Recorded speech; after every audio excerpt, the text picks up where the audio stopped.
Hello, everybody. Did you know that if you are inside of an object that you can actually look out with your eyes and see that the object is around you, right? So if you look into the night sky on a clear, cloudless night in the absence of light, you can actually see this band right here, this cloudy band that it may in fact be the way, the Milky Way. So this is over the Milky Way. Like if you were in a car, for instance, and you looked out with your eyeballs and you saw like car doors and the hood and the windshield, you wouldn't just assume that you couldn't be in the car because you were looking at it outside. It's like, oh man, like I can't see my own head because I'm inside my own head, right? But yeah, you're right. You wouldn't be able to see your head, but you could see like your arms, like the spirally arms of the galaxy, of the Milky Way, which we are in. Okay. All right. So the questions you need to be able to answer is, are we in the Milky Way? Well, that wasn't one of them, but you should be able to answer that. Why did William Herschel, fail at mapping the Milky Way? How far is the galactic core from our sun? I know that answer. Do you? Well, you'll find out. How long does it take for the Milky Way to rotate once? However long it damn well pleases, right? How do scientists know the structure of the Milky Way?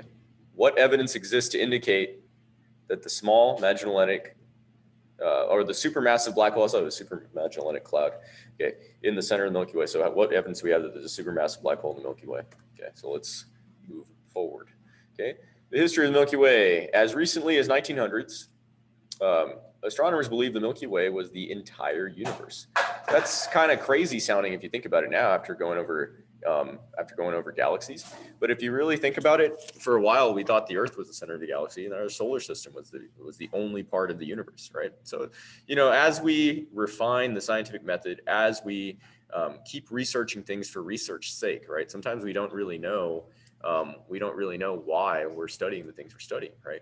But they end up having an effect of increasing the scope and size of what our known universe is. So it's a good idea to kind of give the universe as wide of a berth as possible, right? To give what we don't know as much possibility as we can, and not limit what we think could be out there to the scale of human understanding. Okay, does that make sense? Like, you don't want to say, it's incomprehensible that something could be this, so let's factor it out and assume that it could never happen, right? That doesn't mean we just believe things that we can't see, but it means that, we look for things that we can't see. We use science to try to expand our horizons. You like the pun there? I like that. I tried that. Okay. Anyways, the first attempt to map the galaxy using star counts was done by William Herschel in the late 1700s, but he relied on visual light, which was obscured by dust. And they used these gigantic viewing mirrors, so they didn't even have them hooked up to telescopes. They just had like a big open ceiling, like a gigantic mirror. They had to use counterweights and balances in order to not warp the mirrors and stuff, right? Okay, cool. That was a long time on that one slide, huh? The Milky Way is the galaxy our solar system resides in. In structure, it is most similar to the Andromeda galaxy. Okay, that means it's kind of spirally, right? Okay, here's NGC 6744, closest looking galaxy to the Milky Way. The mass between our sun and the core is 100 billion suns. It is 100,000 light years across. So if you're drawing this out, you probably want to draw from end to end, 100,000 light years. Okay. The Milky Way galaxy is 1,000 light years thick. So if you were to take this galactic disk, and tilt it on its side like that, like a Frisbee, it'd be 1,000 light years tall. Okay. Most of the stars we see at night, 6,000, are around 300 light years from the sun. So we really don't even see the entire Milky Way, right? The Milky Way contains 100 billion stars, at least. So that's an estimate. And just imagine there's billions and billions of galaxies out there. Cool or what? Not cool. Just kidding. And most of the planets are found to date lie within about 300 light years from the sun. So this is our photo plane. So this is like what we can actually see with the telescopes we have now, with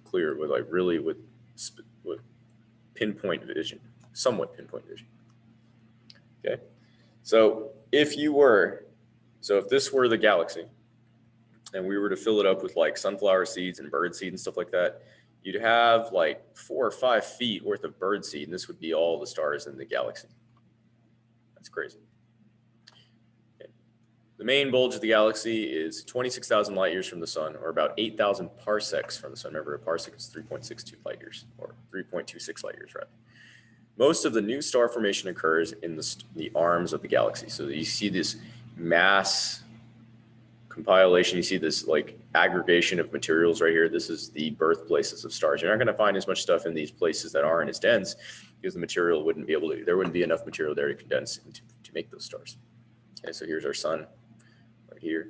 So you can see it's about halfway between the center and the edge. So if it's 100,000 light years across and we're halfway to the halfway point, this would be about 26,000 light years. So easy stuff, right? Detailed measurements of the disk and core suggest our Milky Way is a barred spiral galaxy, and it gets kind of complicated. I mean, it splits off into like 8 or 9 different types of galaxies. Irregular and elliptical tend to be the most common, and we'll talk about that later when we get to cosmology.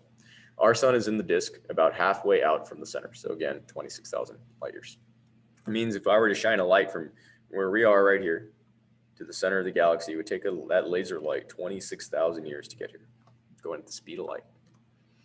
It takes 225 million years to rotate once. It's just one of 2 large galaxies in the local cluster.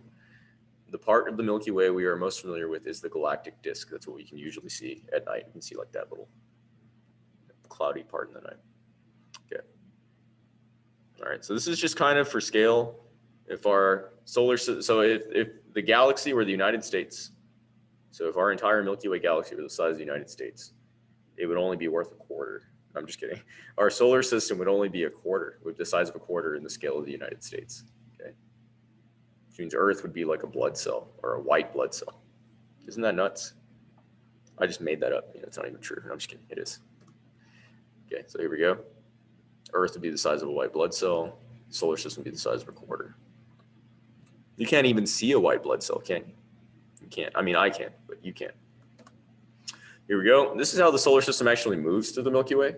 So you think of the sun as being somewhat stationary, but we're moving, and the planets, because of gravitational attraction, are moving with the sun. So the sun is moving about 230 million years it takes to rotate through the entire Milky Way, or to travel through the entire Milky Way. And all of the planets in those revolutions that we've studied, they travel with the sun.